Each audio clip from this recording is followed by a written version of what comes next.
तो कहानी की शुरुआत होती है में जोएल नाम के एक लड़के को दिखाया जाता है जिसे बचपन से लड़कियां बहुत पसंद होती है। लेकिन अफसोस की बात यह होती है कि अब वो बड़ा हो चला है, लेकिन फिर भी उसके पास कोई गर्लफ्रेंड नहीं है और बस इसी बात का उसे गम है। आज स्कूल के बाद हम देखते हैं कि वो घर नहीं जाता बल्कि एक किसी मकान के अंदर जाता है और उस मकान में घुसने के बाद उसे ऊपर से कुछ अजीब आवाजें सुनाई देती हैं। और जब वो उस कमरे तक जाकर देखता है तब उसे पता चलता है कि उस कमरे में एक बहुत ही खूबसूरत लड़की नहा रही है। इसी दौरान जोएल उस लड़की को आवाज देता है, जिस पर वो लड़की जोएल से पूछती कि आखिर तुम कौन हो और यहाँ क्या करने आए हो। तब जोएल बताता है कि वो स्कूल से अपने घर जा रहा था, लेकिन वो गलती से इस मकान में घुस गया है। उसे ये भी नहीं पता कि वो आखिर यहाँ पर किस लिए आया है। और अब वो लड़की जोएल को अपने पास बुलाती है। वो कहते हैं कि क्या तुम मुझे आकर नहला सकते हो। अब जोएल उसे हवस भरी नजरों से देखती हुई उसे नहलाने के लिए जाने लगता है, लेकिन तब तक उसकी आंख खुल जाती है और उसे जोर का झटका लगता है और पता चलता है कि वो एक सपना देख रहा था। अब इस बात के बारे में वो अपने दोस्तों को भी जाकर बताता है, लेकिन उसका कोई भी दोस्त जोएल की इसी बात पर यकीन नहीं करता।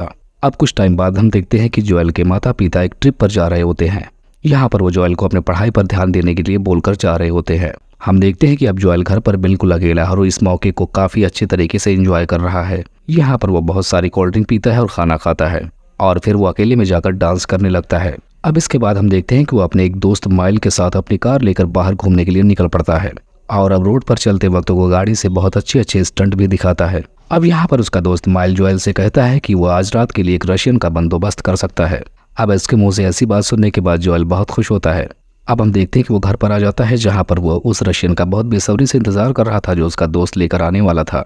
और तभी उसके घर का डोरबेल बजने लगता है। अब जोएल दरवाजा खोलने के बाद जब अपने सपनों की रशियन को देखता है तो उसके पैरों तले जमीन खिसक जाती है, क्योंकि वो कोई रशियन नहीं थी बल्कि एक ट्रांसजेंडर औरत थी, जिसे देखने के बाद उसका पूरा मूड खराब हो जाता है और उसे वहां से फौरन जाने के लिए बोलता है।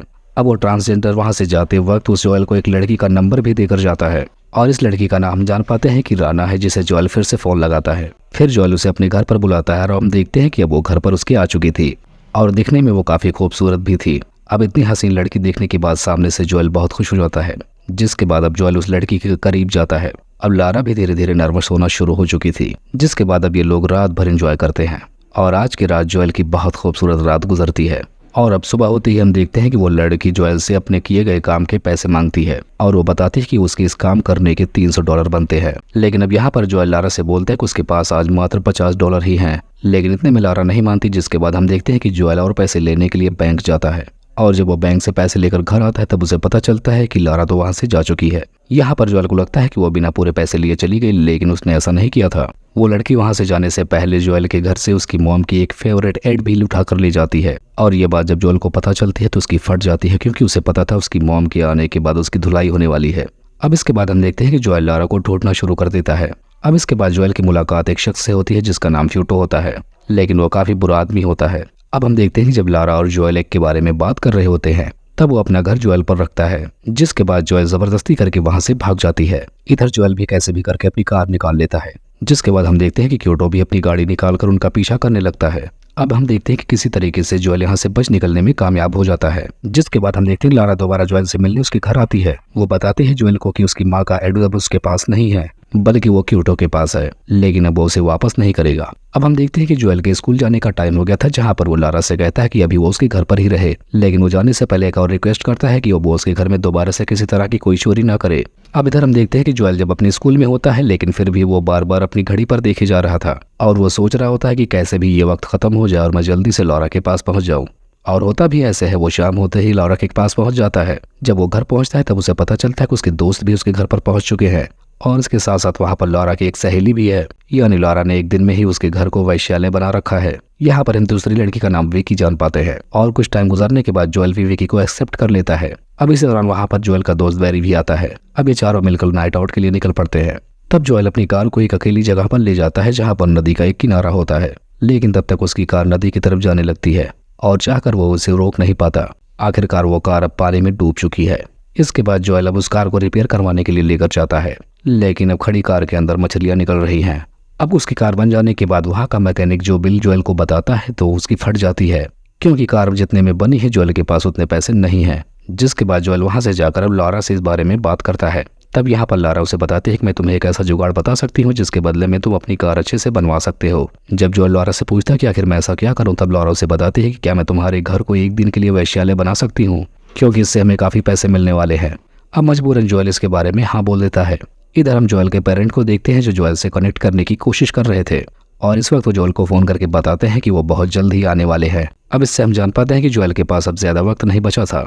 अब हम देखते हैं कि जोएल अपने स्कूल के दोस्त और बाकी दोस्तों को भी अपने घर पर बुलाता है और इधर लॉरा भी अपनी सारी सहेलियों को बुलाती है और इस तरह से आज जोएल के घर में फुल ऑन पार्टी होने वाली थी और इस तरह से सारे लोग इस पार्टी को एंजॉय करते हैं। तभी यहाँ पर माहौल खराब होने वाला था क्योंकि एक कंपनी का मालिक जोएल से यहाँ पर इंटरव्यू लेने के लिए आया था और इस इंटरव्यू से यहाँ पर यह पता चल जाता है कि जोएल अब एक कंपनी में जॉब करने के लिए जाएगा या नहीं। लेकिन जब वो जोएल के घर पर पहुंचता है तो उसकी देखने के बाद आंखें फट जाती हैं। अब जोएल कोऑर्डिनेटर से मिलकर उसे अपने कमरे में लेकर आता है जिसके बाद वो आदमी अब उसका इंटरव्यू लेना शुरू कर देता है।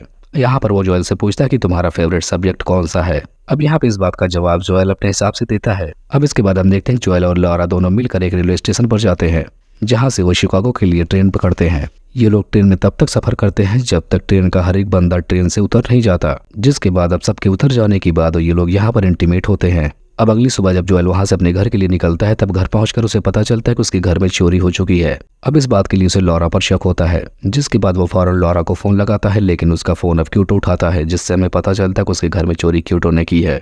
अब यहाँ पर क्यूटो जोएल से बोलता है कि वो उसके घर का सामान तभी देगा जब जोएल उसके बदले में उसे पैसे देगा, यानी अब क्यूटो को फिर से अपने घर का अपना ही सामान खरीदना होगा। लेकिन जोएल के पास अब कोई चारा भी नहीं था और अब उसे मजबूरन ऐसा करना पड़ता है, जिसके बाद वो सारा सामान लेकर अपने दोस्तों के साथ अपने घर पर आता है और सारा सामान जहाँ का तहाँ रख देता है। और इसके बाद वहाँ पर हम देखते हैं कि जोएल के पेरेंट्स भी अब आ चुके हैं। यहाँ अपने घर में चारों तरफ देखने के बाद इन लोगों को सब कुछ तो ठीक लगता है लेकिन जोएल के मॉम की नज़र जब उनके हेड पर जाती है तब वो वहाँ से गायब था। लेकिन थोड़ी देर बाद जोएल की मॉम देखती है कि उनका हेड की जगह पर टूटा फूटा पड़ा है। तब जोएल की मदर जोएल से पूछते कि आखिर तुमने ऐसा क्या किया मेरे हेड के साथ। लेकिन यहाँ पर जोएल के पास कोई जवाब नहीं था जिसकी वजह से वो अटकी भटकी बातें करने लगता है जिस पर जोएल की मॉम उसे बहुत डांटती हैं। लेकिन तब तक जोएल के फादर भी जोएल के पास आते हैं और वो बहुत खुश थे। यहाँ पर वो जोएल को बताते हैं तुमने जो इंटरव्यू दिया था तुम उसमें पास हो चुके हो और एक अच्छी यूनिवर्सिटी में तुम्हारा सिलेक्शन हो गया है और इस बात से ये बाप बेटे दोनों बहुत खुश होते हैं। अब इसके बाद जोएल लॉरा से मिलता है जहाँ पर वो अपने जॉब के बारे में बताता है, जिसके बाद अब ये दोनों धीरे धीरे अपने फ्यूचर की बातें करने लगते हैं और यहाँ पर ये दोनों एक दूसरे के साथ रहने का वादा भी करते हैं। यहाँ पर लॉरा जोएल से कहते हैं कि वो उससे अकेले में मिलना चाहती है। यहाँ पर जोएल से कहता है कि ये तुम्हें बहुत महंगा पड़ेगा और इसी को दिखाते हुए इस कहानी का यहीं पर एंड हो जाता है।